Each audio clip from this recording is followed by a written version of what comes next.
সে হচ্ছে management studies শিক্ষার্থী, সে rover স্কাউটের জায়গা থেকে সে ওখান থেকে ভোট চেয়েছে এবং সে ওখানে ভোট প্রদানে বাধা সৃষ্টি করেছে, ভোটারদের ভিতরে যাইতে বাধা প্রদান করছে।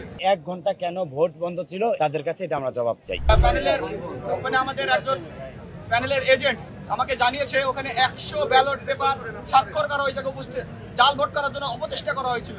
এখানে আমরা দেখেছি রোভার স্কাউটের সদস্য সে ওখানে যে ভোট চাচ্ছে এবং সে ভোটারদের ভিতরে যাইতে বাধা প্রদান করছে। সে ম্যানেজমেন্ট স্টাডিজ ডিপার্টমেন্টের শিক্ষার্থী, এই তার পরিচয়। সে হচ্ছে ম্যানেজমেন্ট স্টাডিজ শিক্ষার্থী, সে রোভার স্কাউটের জায়গা থেকে সে ওখান থেকে ভোট চেয়েছে এবং সে ওখানে ভোট প্রদানে বাধা সৃষ্টি করেছে। আপনারা তদন্ত করে দেখবেন। আমরা চাই এই ব্যাপারে যেন বিশ্ববিদ্যালয় প্রশাসন, নির্বাচন কমিশন সুস্পষ্ট ব্যাখ্যা প্রদান করে।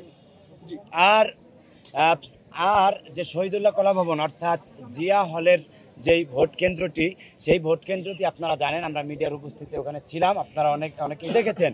প্রায় 1 ঘন্টা ভোটাররা কেন্দ্রে ঢুকতে পারেনি, অর্থাৎ 1 ঘন্টা এই ভোট বন্ধ ছিল।